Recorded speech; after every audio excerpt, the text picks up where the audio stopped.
Es un placer saludar a Gustavo Cabral, profesor de História del Derecho de la Universidad Federal do Ceará y actualmente el decano de la facultad además, entonces tiene mucho mérito.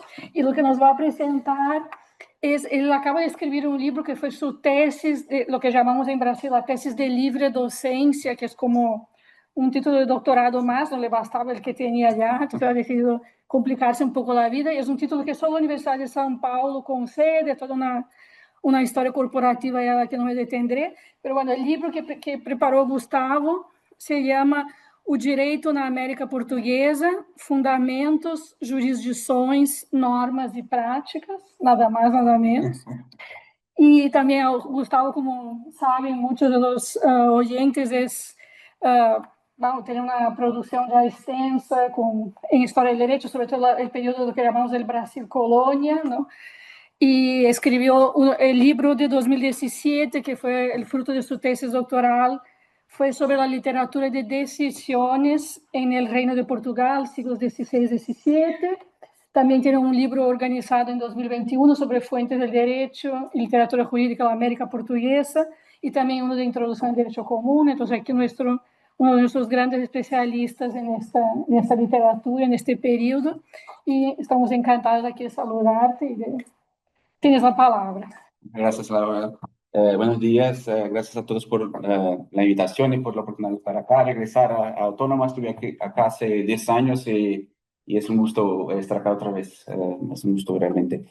Bueno, lo que voy a presentar hoy es como que una mirada para unos proyectos de investigación que hago desde, por lo menos desde 2014, y que parcialmente resultaron en este libro que saldrá en febrero del próximo año, que, como dijo Laura, tiene un título un poco pretencioso, pero es una introducción también, una introducción con casi 800 hojas, pero una introducción.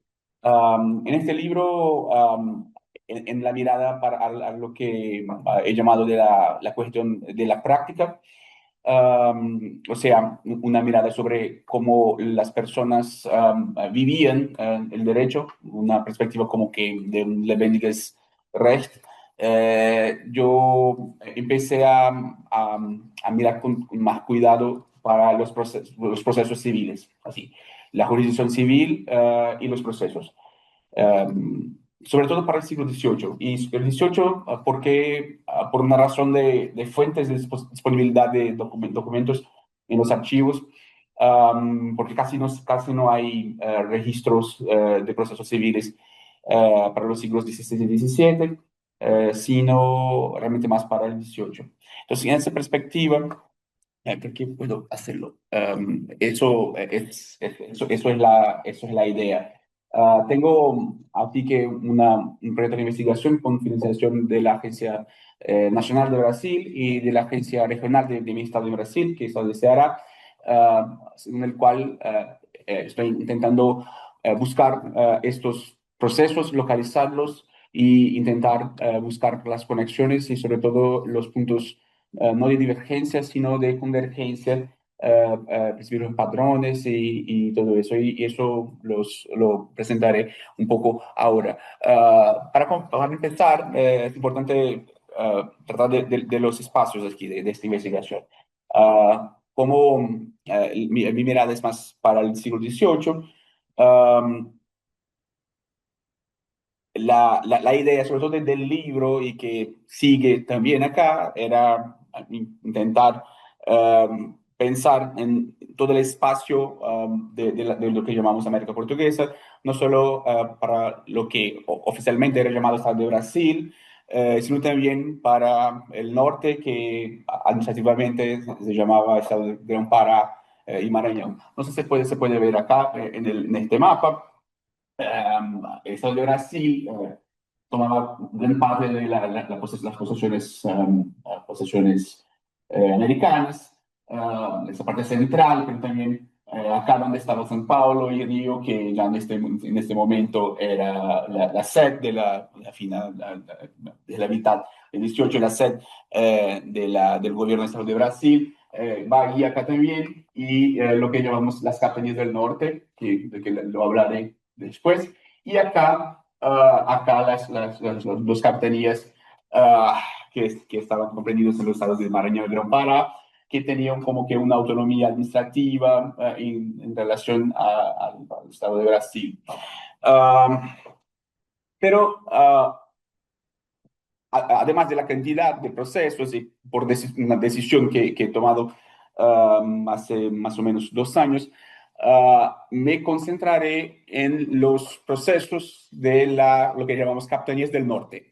Las capitanías del norte son esta región acá, ¿no? Que está hoy en el nordeste de Brasil, que estaba sob la influencia administrativa de la capitanía de Pernambuco. Pernambuco, que fue una capitanía hereditaria desde principios de la primera mitad del siglo XVI, y después de la reconquista del área, ¿no? de los holandeses, ganó un protagonismo más fuerte, sobre todo en principios del siglo XVIII, y centralizó un poco las decisiones político-administrativas en relación a las otras capitanías de esta misma zona. Entonces, Pernambuco, cuya jurisdicción se pensaba incluso para el sertón, esta línea acá marca el río San Francisco, que es un río muy importante, hasta hoy, un río que sale de Minas Gerais hasta el Atlántico. Entonces, esta zona acá, que era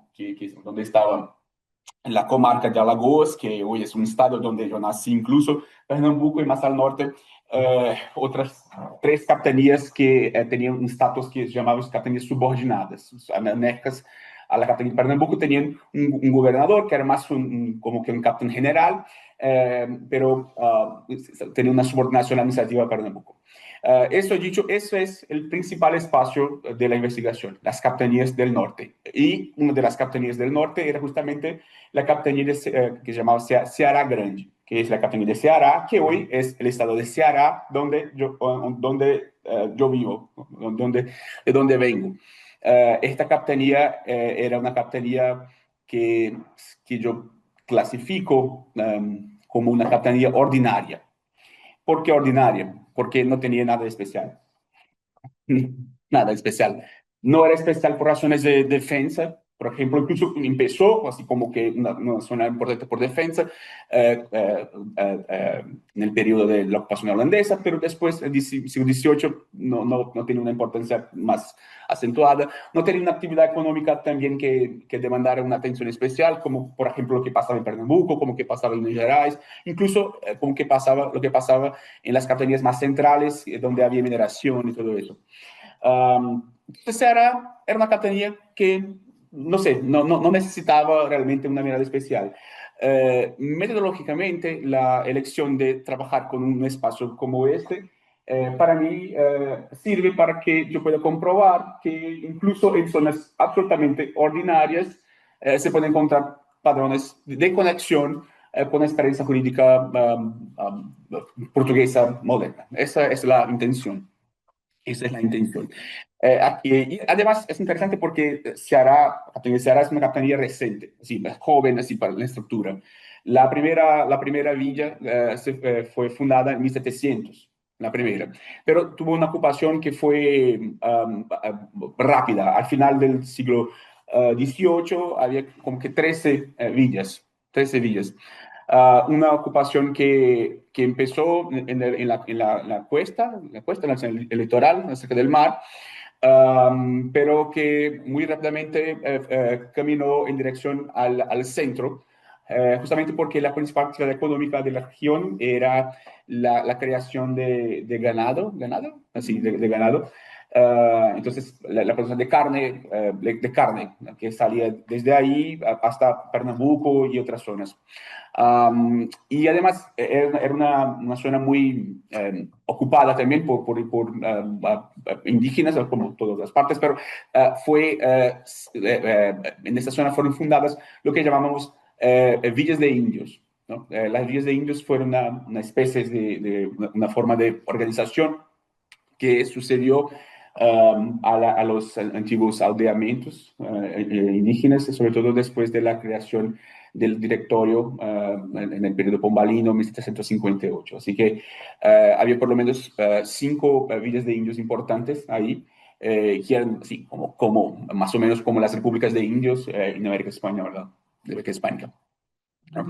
Entonces, esas zonas acá, con el color rojo, rosa, son las villas, ¿no? Que había en este periodo y algunas de las cuales hay muchos procesos que tengo que analizado. Eh, Estas dos zonas acá son las dos primeras villas que son Aquiraz y Fortaleza. Fortaleza hoy es la capital del estado, que no está muy grande, 3 millones de habitantes. Todo Aquiraz hoy es una ciudad pequeña, como que 60, 80 mil. Pero fueron las dos zonas donde se instalaron las, la estructura jurisdiccional que vamos a mirar. Pero había también otras zonas, otras villas, algunas en la región que los llamamos sertões, que estaban más alejados de la costa, como Icó. Aquiraz, que era el más importante puerto, desde ahí salía la carne para la distribución y es una villa también importante, las dos también de la mitad del siglo XVIII. Y bueno, y otras ahí también que, bueno, que vamos a hablar después. Eso es el espacio de la investigación, ¿no? Entonces, por estar ubicado en Ceará, yo no solamente por eso, pero también por eso, mi relación es más directamente conectada a los archivos de la capitania. Entonces, en el archivo del Estado de Ceará hay una cantidad interesante de procesos judiciales. Yo digo interesante porque no es muchísimo como que lo que hay, por ejemplo, en la región de Minas Gerais, donde hay centenas de millares centenas de millares no, pero centenas o más de 1000 procesos, como Curitiba, que es una villa poco importante también, es una villa pequeña, el sur de Brasil, relacionada a la capitanía de Ceará, pero por razones que, no sé, nadie lo sabe de verdad, hay una cantidad enorme de procesos del siglo XVIII, como que 4000 procesos del siglo XVIII. Para Ceará no hay tantos así, cerca de 80, lo que parece poco, pero es mucho en comparación con otras zonas de esta misma región del norte. Son procesos muy diversos en temática y procesos también que no fueron explorados por la historiografía, así, jurídica o incluso social. Casi no hay trabajos, incluso de historiografía social, sobre esos procesos, además de una u otra reflexión sobre cuestiones muy específicas. Entonces, las fuentes principales realmente son los procesos judiciales, pero también fuentes notariales. Hay incluso más documentos notariales que fuentes judiciales, y los documentos notariales son importantes por muchas razones, pero también para que puedan ver algunas prácticas, como por ejemplo las composiciones, o sea, una forma de resolución de conflictos um, que no la judicial. Porque una cosa que me intriga, así que me hago cuestionar, es porque en una sociedad con una baja institucionalización, una baja presencia de agentes de la corona, eh, donde se podrían resolver las cuestiones de muchas formas, incluso de las formas menos institucionalizadas, la gente buscaba una solución eh, institucionalizada.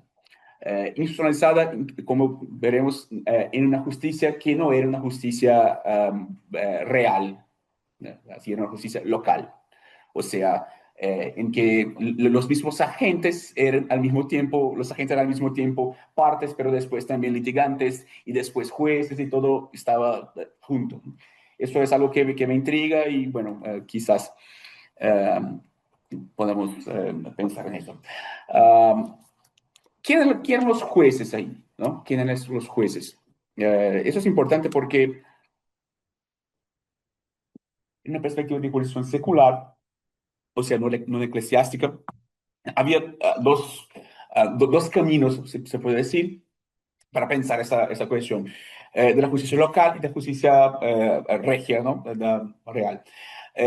Los jueces de la corona eran, no sé si tengo acá, los jueces de la corona eran de tres especies acá, los jueces de fuera, los oidores regios y los desembargadores de la casa de aplicación.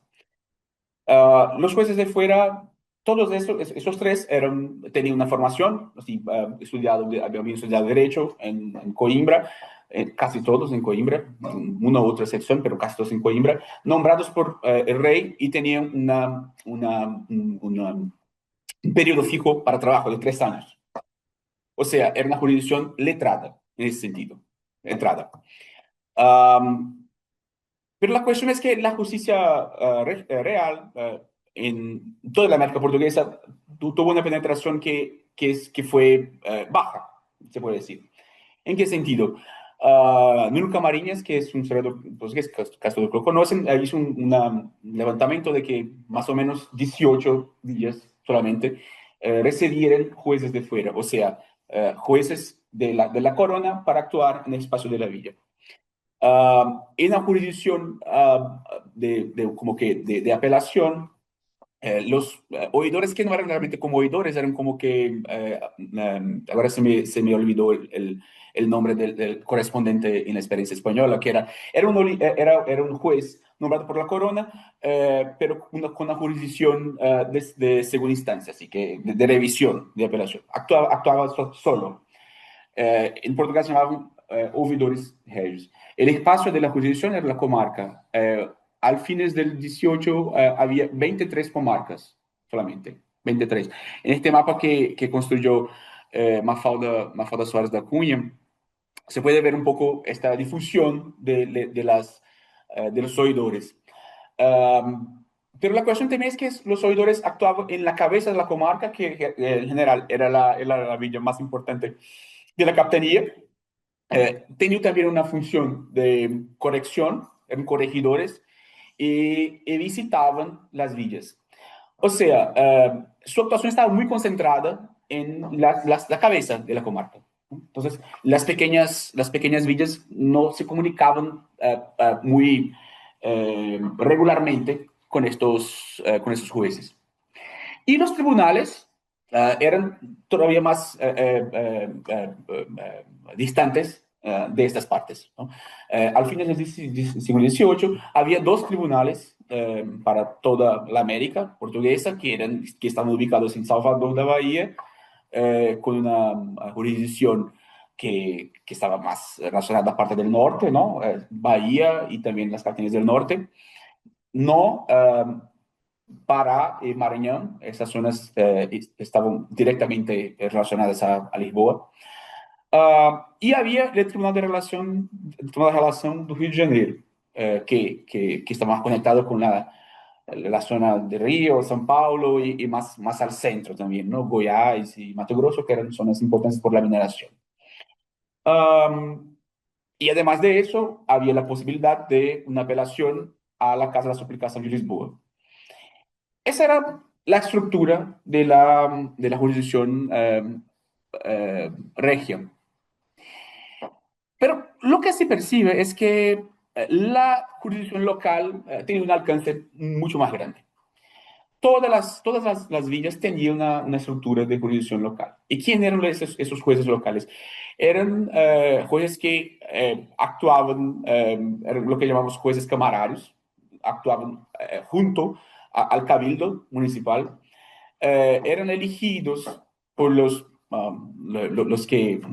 hombres buenos, ¿no? Como se dice, para un periodo de un año. Estos jueces no recibían una formación jurídica, no habían estudiado derecho. Gran parte de ellos incluso no eran alfabetizados, no sabían leer. No. Al final del 18 había más o menos 180 villas, todas las villas con por lo menos un juez, a veces más de uno, porque eran villas con una competencia espacial muy larga, y a veces se creaba uno u otro juez para esas zonas más distantes. Entonces, gran parte del material que analizo acá son procesos que fueron juzgados um, por jueces locales, por jueces locales.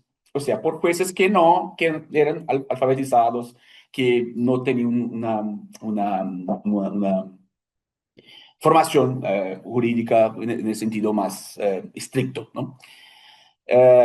Y eso, y claro, eso me despertó una serie de dudas, de cuestiones. La primera es que, bueno, yo pensaba, mira, si estos jueces no son, no recibieron una formación jurídica más en sentido estricto, si esos jueces reciben también demandas de gente que tampoco sabe leer, um, cómo hay procesos escritos. Esa fue la primera cuestión. Y claro, eso pasa también por la cuestión de la mediación, ¿no? que hacían los escribanos de un lado y también los litigantes de otro, ¿no? Eran los litigantes. Y así que también la investigación mira a los litigantes.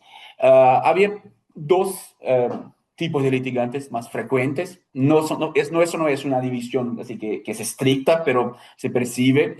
Los procuradores de causas en general, que eran personas que básicamente hacían esta captación, ¿no? de clientes, digamos así, y llevaban a los jueces, ¿no? o escribanos y todo eso. Pero también había los llamados abogados provisionales. Esos abogados, así como los jueces locales, no habían recibido formación legal en sentido estricto, ¿no? No sé si es conocido por todos, pero las primeras escuelas de derecho en Brasil solo se fundaron en la década de 1820, ¿no? Eso es muy, muy, muy distante, ¿no? En algunas zonas más ricas, como por ejemplo la zona de Minas Gerais, pero también Salvador da Bahía, se puede encontrar, Pernambuco un poco también. Había abogados que de hecho habían venido a Coimbra, estudiaron y todo eso. Pero gran parte de los abogados no habían estudiado en facultades de Derecho. Pero como eran llamados abogados, y lo que pasaba, esos tipos pidieron una autorización de la corona para recibir el tratamiento de abogados y recibir una autorización por medio de una provisión real para actuar como abogados. Eran los llamados abogados provisionados porque tenían una provisión regia con esa autorización. ¿Cuáles eran los fundamentos para eso? Porque, bueno, si uno no ha estudiado y recibió una autorización para tener el mismo tratamiento que uno de otro que había estudiado, hay una fundamentación. Había dos fundamentaciones importantes. La primera era que eh, si no recibieron una educación formal en derecho, habían recibido una educación formal en otras cosas, ¿no? Que eran en general filosofía o un bachillerato en artes en los colegios de los órdenes religiosos. Eso es muy común, filosofía y artes, los jesuitas y los franciscanos y carmelitas, sobre todo esos tres órdenes. Pero principalmente era que tenía una formación práctica. Esos tipos ya actuaban, ya trabajaban con, con esto, con esta función. Entonces todos justificaban la provisión porque ya trabajaban con el derecho en sentido amplio. Eso, claro, para mí es una constatación de que el conocimiento jurídico, conocimiento normativo, como se cree, siquiera circulaba en otros espacios que no los espacios jurídicos más, en un sentido más estricto, ¿no? Como las universidades. Había otros espacios de formación que podrían ser los conventos, pero podría ser la casa de un padre que era ya abogado y que tenía uno u otro libro de práctica, ¿no? Y eso garantizaba una formación. Un ejemplo que yo analizo en un artículo que saldrá en un libro este año, quizás el próximo, que organiza Andrés Lehmann, que todos conocen acá, y Roberto Stumpf también, eh, sobre las provisiones para abogados en la villa de Aquiraz, que era una de esas villas, ¿no? de Ceará, entre 1700 y 1730, ¿no? O sea, la villa de Aquiraz fue fundada en 1700 y en 1702 ya había provisiones para abogar, ¿no? O sea, quizás, no sé, había como que 100 personas ahí y un abogado ya ofreciendo sus servicios, creando litigiosidad, probablemente, ¿no? Creando litigio, es eso, para eso que somos entrenados, ¿no? Entonces, hay muchas provisiones ahí.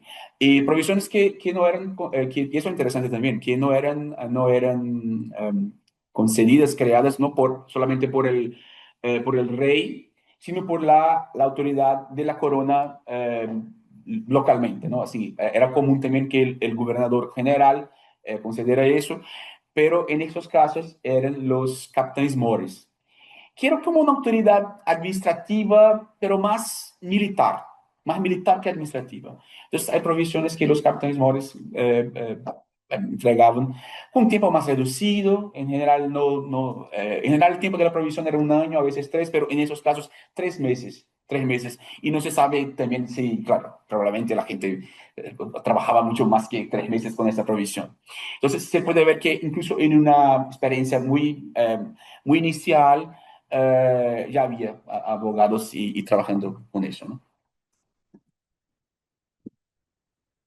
Um, y las partes, ¿no? ¿Quién eran las partes? Claro, si uno piensa que las principales cuestiones que estos procesos discutían eran cuestiones patrimoniales. Hay no sé, un tipo más común, ¿no? De parte que eran hombres litigando por cuestiones patrimoniales. Eso, claro.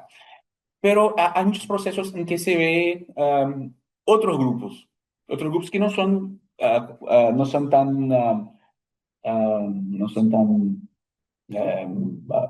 la primera idea, ¿no? Que se tiene cuando piensan en una jurisdicción así. Para mujeres, hay muchos, muchos, muchos procesos en que mujeres están litigando. A veces solas, a veces con sus maridos, a veces con sus hijos, ¿no? O sea, hay una presencia también fuerte de niños ahí, ¿no? Por representación, ¿no? En muchos de esos procesos. Incluso yo también escribí un artículo que saldrá brevemente sobre la presencia de mujeres en los inventarios. ¿Es inventarios? Los inventarios. Había mujeres tanto como muertas, ¿no? Que sí que habían morido y dejado muchos bienes, bienes o bienes, pero también como las inventariantes, o sea, las responsables por conducir el inventario. Es muy común. Hay algunos casos de mujeres que están litigando, por ejemplo, en cuestiones de tierras también, tierras.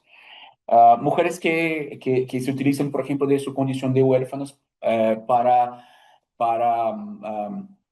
traer el argumento, por ejemplo, de la persona miserable, porque es común también, así, se encuentra, ¿no?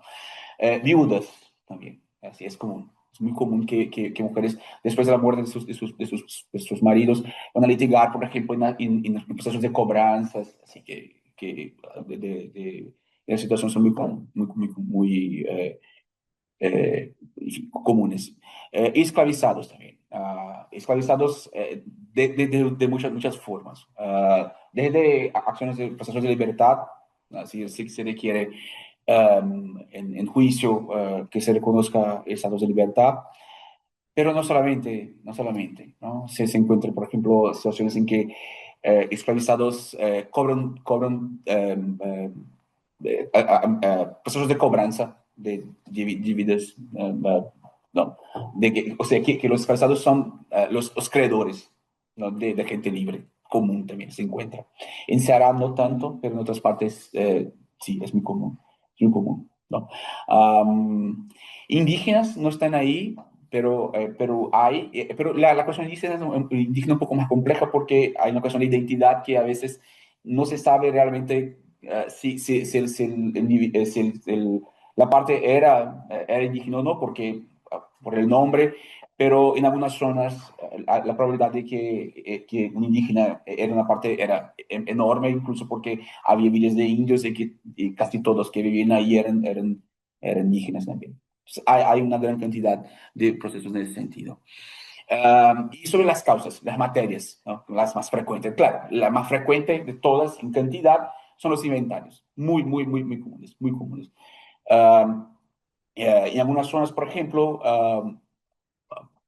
solo hay procesos de inventarios que se preservaron por una razón también administrativa, porque esos procesos estaban en en un notario, con un notario de la zona, y el notario tenía esos documentos por mucho tiempo y después, no quiero más. Eh, Comunicó el archivo, bueno, tengo un documento con unos papeles viejos, quieren ahí, bueno, y cuando encontraron eran inventarios. Esa es la razón, probablemente. Pero hay muchas razones de cobranzas también. Cobranzas, muchas cobranzas, y de formas diversas. Cobranzas por liberos generales, o sea, lo que llamamos un procedimiento común, ordinario, pero también con procedimientos propios, ¿no? Como la acción de 10 días o las acciones de alma, ¿no? Las acciones de 10 días que el creador tenía como que un papel en que se decía que, bueno, yo tengo una una deuda de tantos, tenía un papel que probaba la existencia de la deuda. Pero en situaciones en que no había papel, eso es común también, ah, había este proceso de alma, ¿no? Que el tipo era citado para ir al juez y jurar por su alma que no era, tenía la deuda, ¿no? Eso también es más común, más común así, yo tengo muchos de esos procesos para la zona de Curitiba, al sur. Hay trabajos que encuentran esos procesos para la región de Minas Gerais. Para el norte no encontré, pero yo estoy seguro que existían, pero no encontré, quizás, ¿no? Quizás yo encuentre brevemente. Litigación sobre tierras, eso es un tema también que es muy, muy, muy común y de muchas formas, ¿no? Discusiones sobre la pose, la posesión, discusiones sobre formas de perturbación de la posesión, es muy común, es extremadamente común. Eh, lo que hay en derecho brasileño hoy son las acciones posesorias, ¿no? Eso es muy común ahí también. Y acciones para demarcación de tierras también. Así que no sabían dónde estaba el límite, dónde terminaba la tierra de uno y empezaba la tierra de otro. Era muy común que también que eso se discutiera. Acciones de libertad en Ceará no eran comunes, pero encontré algunas situaciones. Incluso yo encontré situaciones en que una esclavizada reconoció su libertad por un proceso de ese tipo, y después encontré su inventario también y se veía que acumuló un patrimonio considerable 15 años después de su libertad, ¿no? Hizo en Pernambuco, en la comarca de Garanhuns, que está ubicada en el sertão de Pernambuco, Garanhuns, que hoy es más conocido porque es la ciudad donde nació Lula, presidente. Muchos liberos civiles generales, así que son de muchas formas. Encontré, por ejemplo, uno que es interesante de reconocimiento de paternidad, así que un hombre estaba pidiendo el reconocimiento de paternidad y todo, de su reconocimiento de paternidad. Uh, es interesante, yo nunca había encontrado, ¿no? Pienso como la cuestión de la prueba también, que, bueno, cómo se prueba ahí, así, testigo, ¿no? Y las ejecuciones, que también que para mí es interesante, porque, claro, en Brasil hasta 2007 había dos etapas muy que se puede ver muy presentemente, una etapa de conocimiento, o sea, el momento en que se dice, ¿no? ¿Quién tiene el derecho? ¿No? Y al final, un otro proceso, se empezaba un otro proceso, el proceso de ejecución, o sea, para que este derecho, ¿no? Se efectivara. En ese sentido, las ejecuciones eran procesos muy largos, con muchos procedimientos para que se fuera, por ejemplo, una cobranza, para que el patrimonio efectivamente de uno se transferiera para el otro. Muchas formas de impugnación también. Y era muy común, por ejemplo, que una ejecución, muy común, ¿no? No era común, pero hubo algunos casos, en que una ejecución, o sea, después del reconocimiento de la cuestión, una ejecución, en una ejecución hubiera tantas apelaciones que llegara incluso a la Casa de Suplicación en Lisboa. Así que yo encontré, en la última semana estuve en Lisboa para buscar esas apelaciones, entonces se veía procesos que tardaban, no sé, 15 años, ¿no? Desde la primera etapa hasta el último recurso en la ejecución. Es posible encontrar, incluso en el nivel local, yo encuentro ejecuciones. Bueno, yo tengo acá algunas fotos que, solo para que vean un poco de estos documentos. Este, este es una, este es una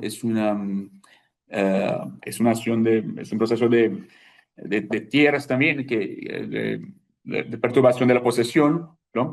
Que fue juzgado en fines del 18, creo que en 1793, creo, en la zona de Sobral, que es una zona en la capital de Ceará, ubicada un poco más al norte. Esa es la primera hoja. Esa también, 1789, es una acción de cobranza, ¿no? Con el procedimiento de esas acciones de 10 días, ¿no? En esta zona de Sobral. Acá es solo para que vean también que esta es la forma, ¿no? La forma de la petición, que es la forma que se encuentra en todas las partes. La estructura del dice a alguien, ¿no? Y se va a estructurar. O sea, la circulación del modelo se percibe muy fácilmente ahí. Es una petición al juez ordinario de huérfanos. Se me olvidó hablar de eso, pero allí también está esa figura del juez de huérfanos, que en general es la misma persona que era el juez ordinario, ¿no? Eso también se hará, creo que este es de Aracati, yo creo, no sé seguro, que está el puerto, ¿no? Que estaba más al este. Um, esta también, bueno, no importa tanto. Este es un caso interesante porque y ya mi camino para el final.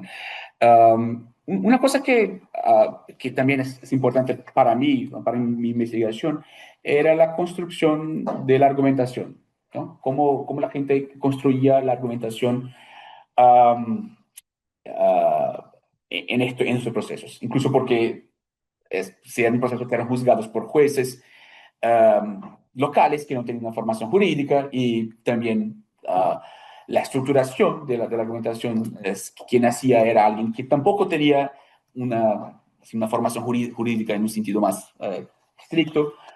¿Cómo se estructuraban los argumentos? Eso es un punto, ¿no?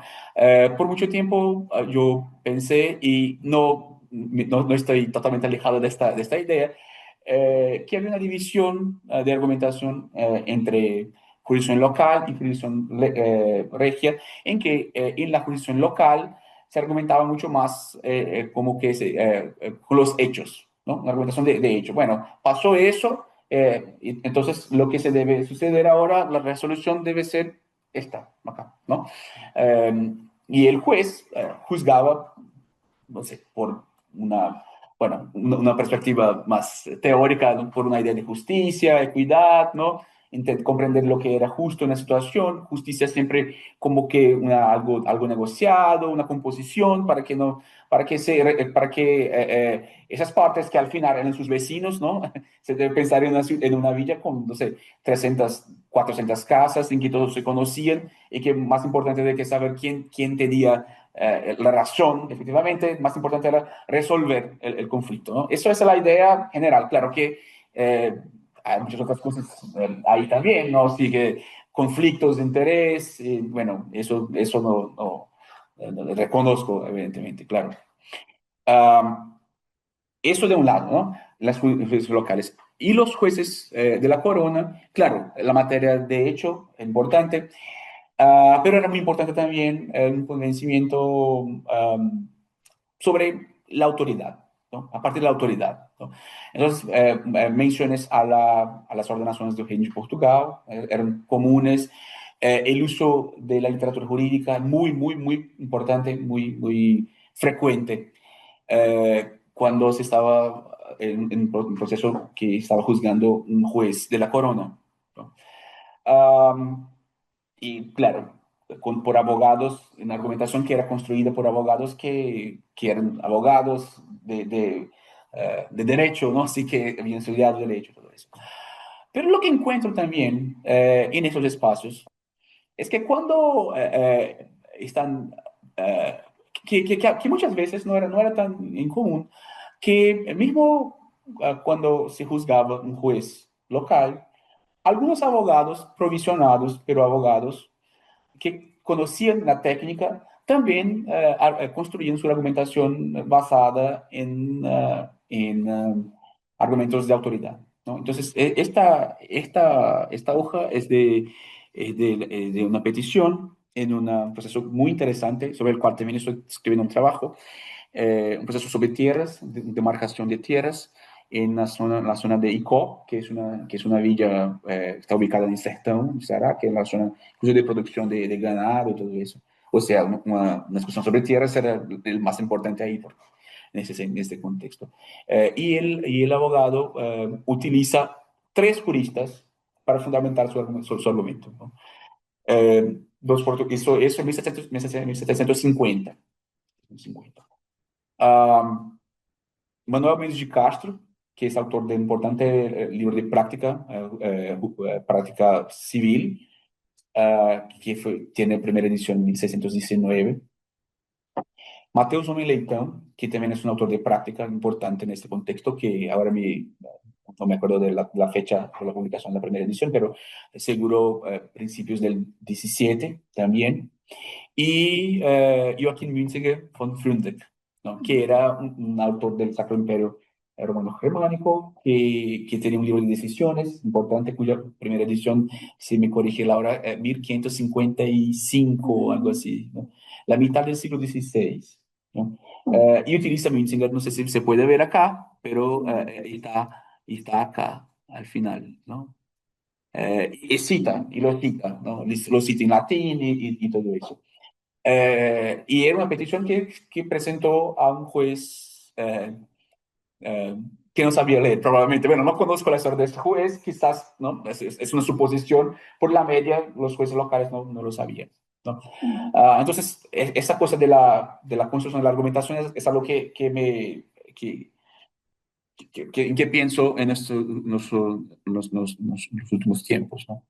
Estas cosas acá son de una decisión, ¿no? De una sentencia que dio un juez ordinario, o sea, son sentencias muy cortas, con una fundamentación de hecho también, así que lo que pasó, A B, o sea, debe pagar y ya está. O sea, la fundamentación que era obligatoria acontecía, pasaba, pero una fundamentación más relacionada con los hechos que con una razón jurídica, o sea, legal, vamos así decir, o en la literatura o algo así, ¿no? Si uno va a las sentencias que daban los jueces de la corona, eso es otra cosa, realmente es un poco más largas, no mucho más, un poco más largas, a veces 2 hojas, con frecuentes también, frecuentes menciones a la literatura jurídica, es muy, muy frecuente también, ¿no? En los tribunales, o sea, relación en el nivel de América, caso de suplicación, se ve en las fundamentaciones de los jueces, de los desembargadores, fundamentaciones individuales, y al final el acórdão, o sea, la decisión colegiada. La decisión colegiada no, en las decisiones colegiadas no había una fundamentación directa en la literatura jurídica o en las ordenaciones, pero eso se ve siempre en las decisiones las fundamentaciones individuales de los jueces. O sea, en el acuerdo no, pero en los individuales sí. En nivel local había sentencia, la sentencia que la escribían los escribanos, quizás utilizando una estructura que ellos conocían, porque conocían la estructura mucho más que la forma, ¿no? Probablemente. Um, pero en nombre del juez, en nombre del juez, ¿no? Se encuentran también en los procesos algunos documentos que, para que se vea, se vea la práctica jurisdiccional, o sea, cómo se da la citación, el proceso de la presencia de otros agentes, ¿no? De la administración local, como los meirinhos, que eran como, bueno, no sé si cómo se llama el correspondiente en experiencia hispánica, pero era un agente de la corona que era responsable por entregar los documentos, los órdenes a la persona que debería recibirlos, hacer notificaciones y todo eso. La dificultad muchas veces que se encontraban o sea, en el viaje desde el centro de la villa hasta donde vivía esta gente, que era a veces 1, 2, 3 días de la sed, ¿no? De la villa, porque eran áreas, zonas muy distantes, no había tantos caminos, había, pero no había tantos caminos, o sea, una sociedad muy ruralizada, ¿no? Y poco urbanizada, aunque el centro de la decisión esté en las ciudades. Entonces, en esos documentos se puede ver un poco esta dinámica, ¿no? La estructura de una petición que es la misma casi en general en América, una argumentación de hecho, por qué eso pasó y por qué eso pasó, dice alguien y se puede ver. Así que para cerrar, esta investigación es una investigación más larga, así que también, no sé, por algún tiempo, no sé cuánto tiempo, seguiré con ella seguramente hasta más 5 años que el tiempo de la financiación de este proyecto. La idea es construir un panorama más largo de la jurisdicción eh, civil en ese espacio, y ahí es un punto importante también, ¿no? ¿Por qué civil y no criminal, ¿no? Uh, Eso me preguntó una vez Alejandro cuando vio una versión de esta. ¿Por qué no criminal? Bueno, la respuesta es simple porque los procesos criminales los procesos no hay para Ceará, y hay muy poco para esta zona. Lo que hay son registros de lo que llamábamos autos de querela, que eran como que una etapa anterior al inicio de la jurisdicción criminal.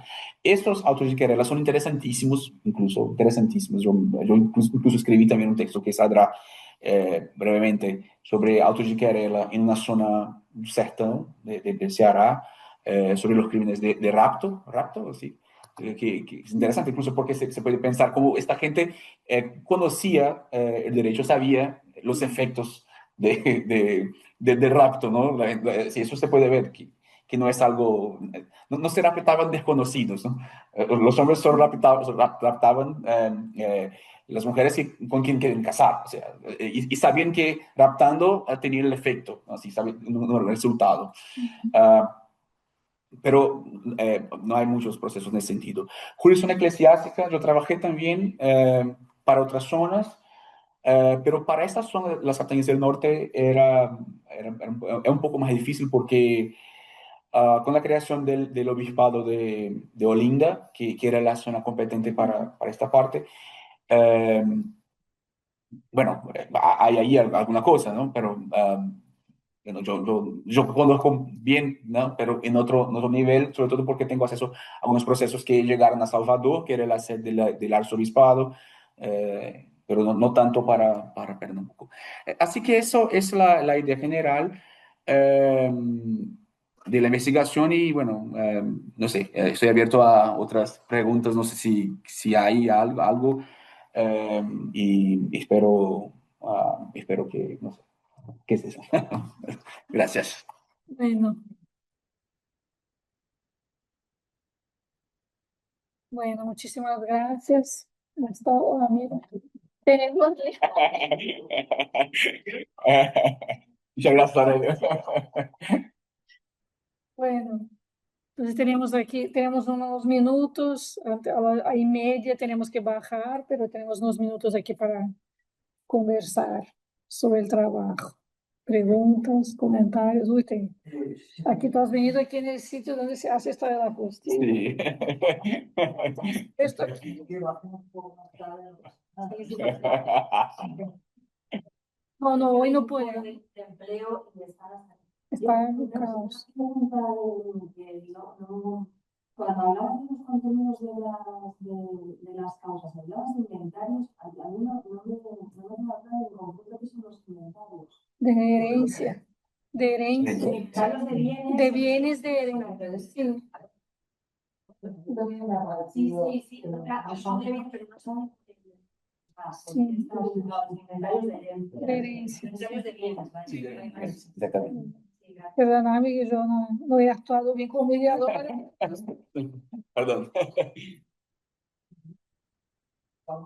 Y yo tengo muchas cosas que decirte, pero no es cuestión de decidir ocupar todo.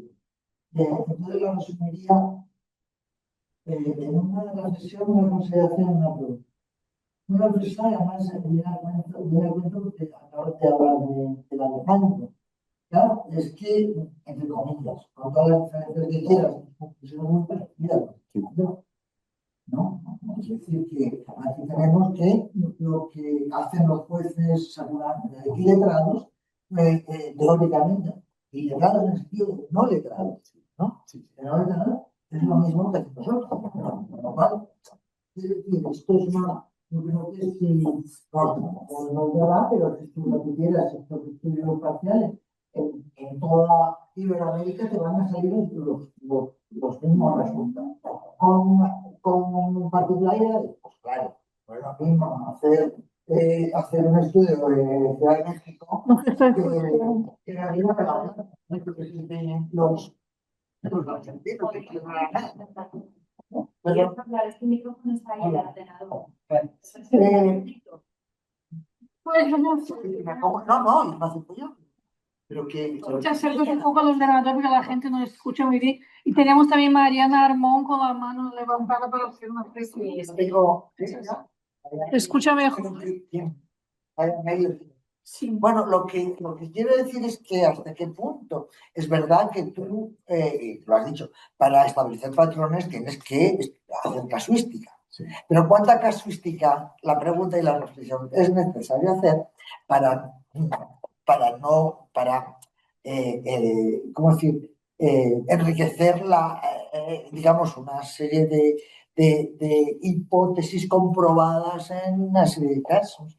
Es decir, yo creo sinceramente que la historia del derecho o hace historia de prácticas o no es otra cosa entonces, ¿no? Siempre lo he pensado. Una cosa es la historia del pensamiento y otra cosa es la historia de las prácticas. Si no haces historia de las prácticas, pues digamos que ahí estás haciendo otra cosa que podemos hacer los historiadores del derecho o cualquiera, ¿no?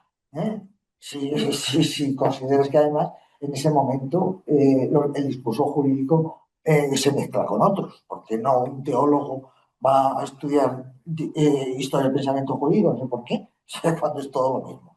Mientras que la práctica sí que es una tarea de historias del derecho, pero no solamente eso, sino poner en relación la práctica con lo que se dice, que es lo que tú has hecho allí. Pero bueno, la reflexión es, ¿cuál es tu opinión sobre cuánta casuística, ¿verdad?, tenemos que acumular para enriquecer nuestra perspectiva sobre, digamos, la mesa. Segundo, una consideración. Una consideración que puede ser muy criticable por tu parte. Me parece que lo que uno de los puntos fundamentales de la justicia premoderna es si los tribunales motivan o no las sentencias. Y claro, tú ahí estás planteando que el juez, la decisión del juez se sabe, no sé qué, no sé cuánto, pero los tribunales no motivan. Es decir, los tribunales no motivan, por lo tanto el presupuesto es la no motivación. El presupuesto es la no motivación. ¿Los argumentos se pueden sacar de los procedimientos? Claro. Pero argumentos de abogados, incluso de jueces. tú lo has dicho, pero el principio es la no motivación. Si hay no motivación, si se impone la no motivación, quiere decir que no estamos ante un sistema, por mucho que se inciten las ordenanzas, no estamos en un sistema legal, por lo tanto estamos en lo de siempre, ¿no? ¿No? Y entonces una consideración de la justicia. Por lo tanto, a mí me parece que la consideración es que tenías que, creo yo, que aclarar más el punto este de si la justicia está fundamentada en la no motivación y por lo tanto en la autoridad directa del juez o no, porque una cosa es reconstruir, que es lo que ha llevado a los jueces a decir una cosa, y otra cosa muy distinta es el principio organizativo, que también es otra cosa.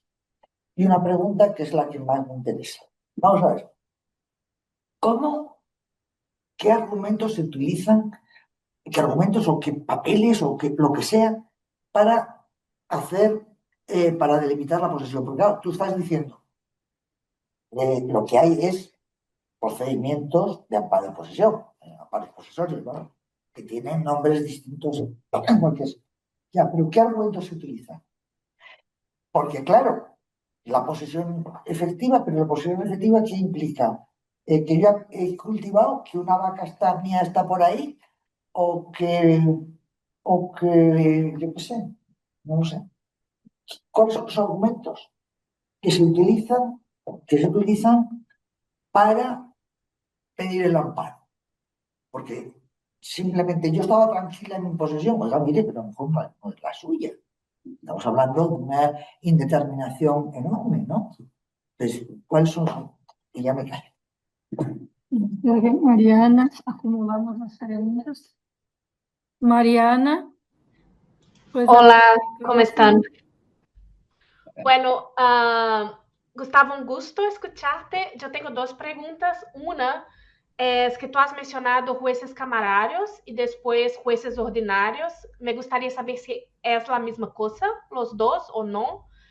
Y la segunda pregunta es que tú has trabajado en ese contexto que tú mismo has dicho, no era una región muy rica, no era una región de mucha importancia para la corona.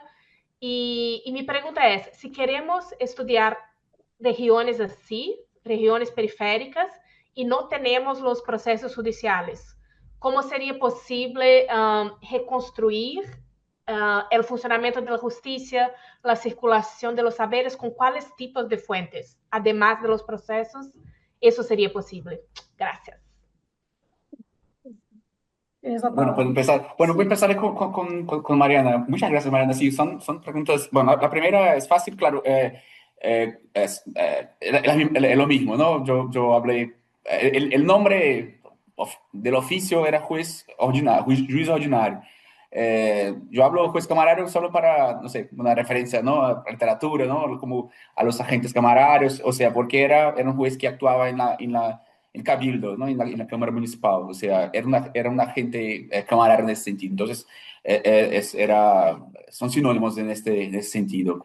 Y sobre la segunda, eso es justamente la idea, ¿no? De estudiar una zona ordinaria, ¿no?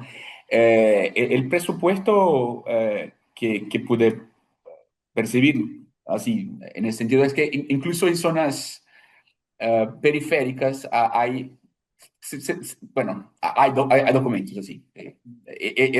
Yo no esperaba, por ejemplo, encontrar para estas zonas de la capitanía de Ceará. Para mí fue una sorpresa encontrarlos. Lo que utilizo por esas zonas son los procesos judiciales, expedientes en ese sentido, ¿no? Y documentos notariales también, incluso para materias muy específicas, por ejemplo, cuestiones de tierras también, pero también contratos en general. Esta gente negociaba muchísimo, es impresionante. Cuando yo miro los documentos notariales de esa zona, eh, para las cuestiones, por ejemplo, de compra-venta de casas, esa gente está negociando todo el tiempo. Negoció una zona, no sé cuántas brazas de tierra del sitio, no sé, una casa con dos habitaciones en el centro, todo el tiempo, así, es muy frecuente. Y otras formas de no sé, de negocios jurídicos de muchas naturalezas, y que dotes, se llama así, bueno, dotes, y otras cosas, y otros. Y además de las composiciones amigables. Eso es un tema que es muy interesante.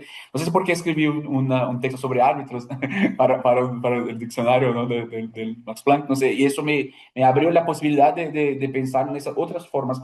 Y yo pensaba también que era, no sé, algo más puntual, y hay un trabajo también que importante de IM Paiva, que hizo doctorado, que estuvo acá también, creo Sim. que mirando la capitania da Paraíba, que era una de esas capitanías anejas a Pernambuco, que tiene una sesión, o sea, algo así, sobre las composiciones amigables ahí.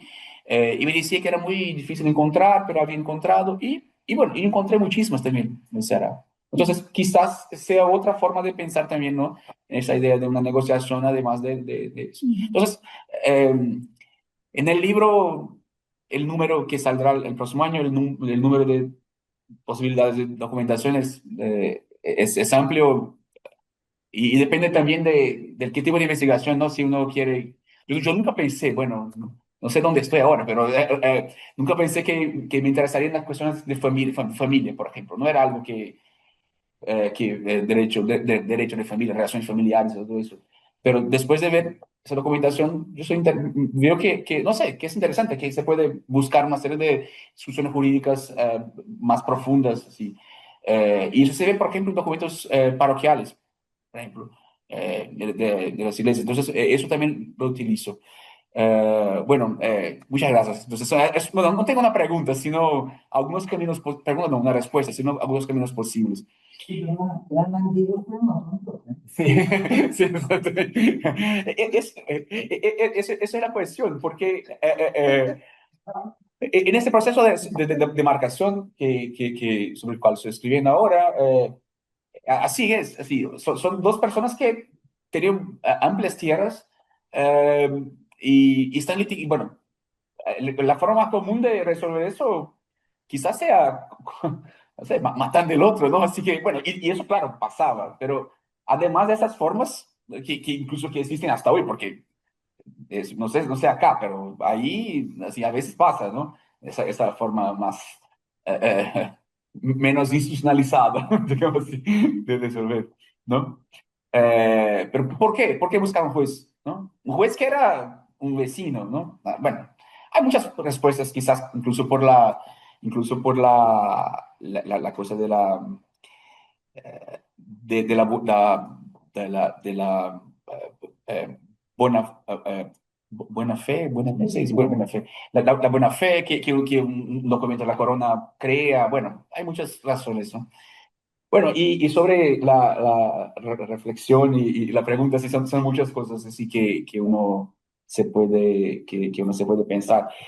Sobre la fundamentación, eso es una cuestión, Marta. Incluso eso motivó, por ejemplo, que la mi mirada inicial, ¿no? De la mi información sobre la toma de decisiones, porque claro, si uno, había una discusión en Portugal si había o no la necesidad de motivación y todo eso. Una literatura que dice sí había, otros no, pero si uno ve el acuerdo, ¿no? El acuerdo, acuerdo, ¿no? Sentença. La sentencia, no sé, un texto muy corto, así que donde no hay una motivación real, sino algunas pocas razones, Uhum. eh, pero los jueces escribían, ¿no? Escribían ahí y estaban en el proceso. Claro, ahora, eso, además de estar en el proceso, pues se ve ahí, antes de la sentencia, las motivaciones de los jueces. Eh, los abogados no discuten la motivación. Eso es interesante también. No discuten la motivación. Discuten el hecho. Así, lo que decidió eso, y no hay, claro, cómo se estructuró después, ¿no? El liberalismo y todo eso, un ataque a cada línea, cada palabra que está en la sentencia, o sea, un ataque al documento, al texto y para buscar, por ejemplo, aclarar algo, una expresión que no fue muy, no sé, que no se explicó muy bien. O sea, no se ataca tanto al texto, sino realmente al final. Um, lo que veo también, sobre todo en los procesos, no en instancia baja, sino los procesos que van a las instancias superiores, una repetición de argumento. Así que casi sí, una repetición del argumento que se presentó desde el primer juez letrado hasta al último. Sí, es muy de repetición y de repetición. Incluso eso molesta a la otra parte. O sea, es muy común que después de tanto argumentar eso, repite eso, trae los mismos argumentos y todo, y el resultado casi siempre es lo mismo, pero a veces cambia también, ¿no? A veces cambia algo. Pero esa cosa y por eso yo empecé pensando, yo empecé mi reflexión sobre la justicia, mirando más a los jueces, ¿no? Y ahora eso, comenté eso, hablé de eso la última semana también en Lisboa. Ahora yo soy más interesado en los argumentos de los abogados. ¿Por qué? ¿No? ¿Pero por qué? Porque ahí se puede ver una construcción más detallada de lo que estén los argumentos. Así que si la sentencia es una sentencia corta, si no construye una argumentación como vemos en 19, quizás con los abogados que escriben, a veces escriben 3 4 a veces 20 25 hojas, ahí se puede encontrar una discusión eh, un poco más amplia, quizás, no sé. Estás reconstruyendo tú la motivación del último tribunal. Una cosa es reconstruir. Sí. Entonces, eso es una cosa. Y otra cosa es si el tribunal tiene prohibido motivar. Es que son dos Sí, cosas sí, distintas. claro. Entonces, a mí no me ha quedado claro. ¿El tribunal tiene prohibido motivar? No, no, prohibido no. Prohibido no. Motivación motiva. Sí. Sí, Sí, no era prohibido realmente, por el contrario, al contrario. Pero lo que era, ¿qué era la motivación? Eso también es razones, parte de evidencia y motivación son dos. Sí, sí, no, sí, sí, pero sí. no había.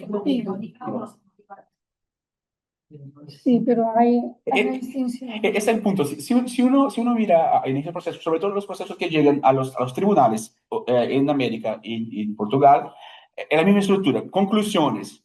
Se empieza el tópico. Conclusiones. Vienen las razones de los jueces, en general 3, a veces 4 jueces, algunas razones más largas que otras. En general, el relator tiene una razón más larga, el otro, hay una broma en Brasil, sigo relator, así que cuando uno quiere hablar, sigo relator, así es, era común también. Y después la sentencia.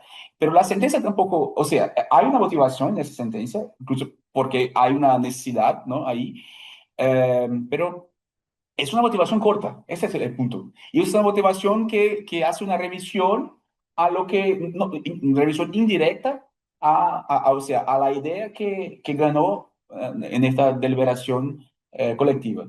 Pero no hay una motivación, eso es el punto, así que no hay una motivación con los argumentos jurídicos así, de fuentes, así, por así decir, ¿no? Por las razones de decidir los jueces, sí. Sí, sí, Esos primeros aparecen razones de que sí, exactamente. pero es distinto de Sí. Marta es la gran especialista. Sí, sí. Y por eso yo hablaba también de broma, que después de estos días colectando no sé cuántos procesos ahí de Bahía, yo escribiré las mías decisiones supremas y senatos bahienses, porque ahí se puede reunir las fundamentaciones claro, eso es. eh, pero es un punto que me hizo realmente pensar en cómo profundizar. Porque lo que intenté hacer acá es presentar la idea general del proyecto, que tiene una función que para mí también es clara, y eso va con la primera parte de sus reflexiones sobre la conexión, ¿no? Para cerrar las conexiones con otras áreas, ¿no? Y eso de la casuística, porque quizás yo pueda cuantificar, ¿no? Bueno, quizás con, o sea, no sé, 60, 60 procesos, que es lo que encontré, por ejemplo, para Ceará, si es suficiente para comprender eh, por lo que tengo, deseará más o menos cómo era la dinámica, claro, epistemológicamente, explicando que, bueno, eso no es todo, de todo lo que encontré, ¿no? Hay toda esa discusión. Y yo no quiero también, no es mi intención tanto hacer una discusión sobre lo que es particular, así, porque así, se encuentran referencias. Ese de Ceará no tanto, pero algunos de Bahía, por ejemplo, encontré. Es costumbre que acá en Bahía se pague de la forma X, ¿no? Así que hay una discusión en ese argumento. Pero lo que me interesa más en ese sentido es buscar justamente la generalidad, o sea, lo que hay no sé, de similitud. Incluso una crítica que mi trabajo en la docencia, ¿no? Para el Tribunal del Curi, eh, no sé, hizo era que, mira, utilizas mucho la literatura hispanoamericana, así que utilizas mucho. Y yo tenía yo me contesté a eso por dos motivos, ¿no? Primero, porque realmente, bueno, perdón, bueno, casi no hay para América Portuguesa. Sí, esas instituciones acá no hay mucho, no hay mucho, sí, hay alguna cosa, pero sistematizándolo no hay tanto. Y esa es la idea también, sistematizar un poco eso. Y la segunda cosa es que, bueno, las semejanzas, claro que hay distinciones, y yo no estoy comparando tanto Aquiraz, ¿no? Esta villa, y Lima. O sea, quizás Lima de la primera mitad del 16, quizás, ¿no? Pero con Córdoba, sí. Córdoba, sí, Córdoba es posible. Por ejemplo, o sea, es intentar conectar estos espacios en América portuguesa, ¿no? Con otros espacios, con estructuras semejantes y buscar las similitudes, las semejanzas. Entonces, ese es el objetivo general, quizás, ¿no? Bueno, muchas gracias, Marta. No, Muchísimas. no, porque no te doy la gracia porque no quería preguntarte, no me has contestado. O sea, que no, te voy a poner a ver, no, no. Pero nosotros sí, ¿no? Sí, Por lo tanto, me puedes contestar, porque si no, no te invitamos a comer. Perfecto. Contacto, vamos.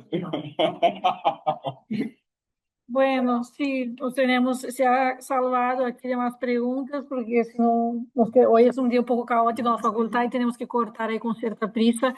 Agradecemos a Gustavo y a todos los oyentes aquí que están agradeciendo también por mensaje. Sí, muchas gracias. Otra vez.